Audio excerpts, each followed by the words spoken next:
Ces dernières années, de nombreuses nations ont su évoluer rapidement pour concurrencer les grandes. Menée par une génération dorée, la Belgique a su le faire et est aujourd'hui au sommet du football européen. Mais à qui cette génération vieillissante laissera-t-elle le flambeau? Qui sont les jeunes joueurs qui viendront suppléer les vétérans de cette sélection? Qui est Jérémy Doku? C'est ce que l'on va voir dans cette nouvelle vidéo, notre youtubeur préféré en pleine dépression.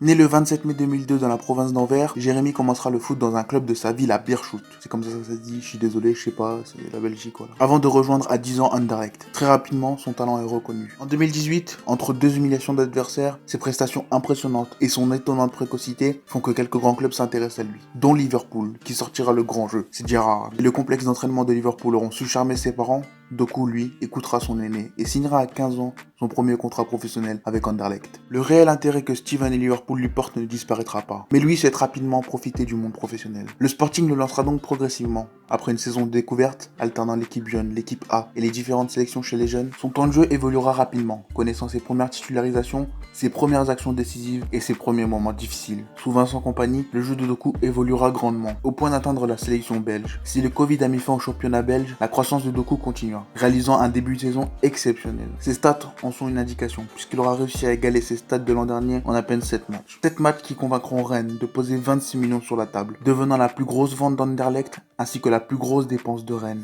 Il rejoint ainsi un club qui fut extrêmement actif sur le marché, que ce soit au niveau des arrivées, mais aussi des départs. En quête d'un top 3 en Ligue 1 face à des adversaires qui se sont grandement renforcés cet été, sauf Lyon, ainsi qu'un parcours honorable en Ligue des Champions, Doku aura beaucoup de travail sur le terrain. Mais quel type de joueur est-il ? Si certains comparent Doku à Eden Hazard, je trouve la comparaison avec Sterling bien plus précise. Du haut de son 1m71, Jérémy est un ailier virevoltant. Outre son incroyable capacité technique, le jeune droitier est un excellent dribbleur.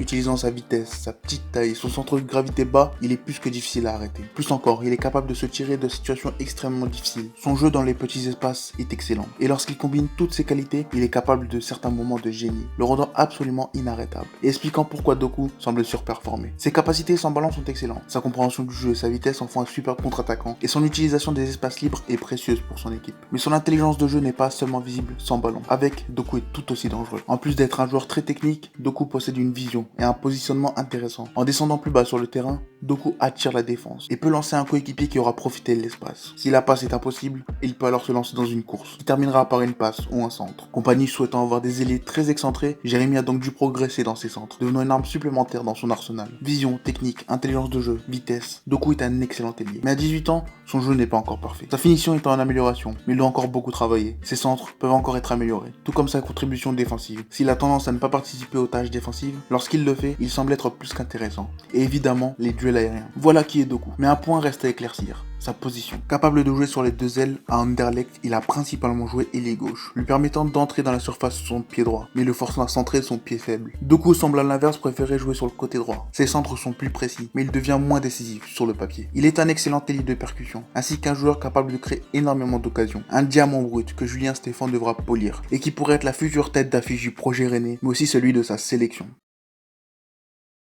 S'il aurait pu choisir de jouer pour le Ghana, il a décidé de représenter son pays natal. Un choix d'ores et déjà payant puisqu'il fait déjà partie de la sélection belge et qu'il a déjà été décisif. À 18 ans, il représente le futur d'une sélection maudite, l'une si ce n'est la meilleure au monde. Mais que ce soit lors de l'Euro, la Coupe du Monde ou la Ligue des Nations, la Belgique n'aura jamais su vraiment s'imposer. Un énorme gâchis. La dernière chance de cette génération sera cet été, puisque beaucoup d'entre eux sont actuellement trentenaires ou en fin de carrière. Martinez le sait. Et la relève commence déjà à être installée. Une relève qui pourrait créer la surprise. Certains jeunes sont très prometteurs et prouvent que tous les investissements effectués dans la formation ne sont pas en vain. La Belgique réussit dans le même temps à garder ses jeunes un certain temps, puisque le championnat est parfait pour lancer et faire confiance aux jeunes. Une force qui pourrait permettre à ce dernier d'évoluer. Dans la formation belge, la défense sera la première victime du temps qui passe. Une transition est en préparation, et l'éclosion de certains jeunes devrait faciliter les choix de Roberto. S'il est difficile de spéculer sur le futur de la sélection, celui de Doku est plus facilement perceptible, et ce dernier s'annoncera Dieu.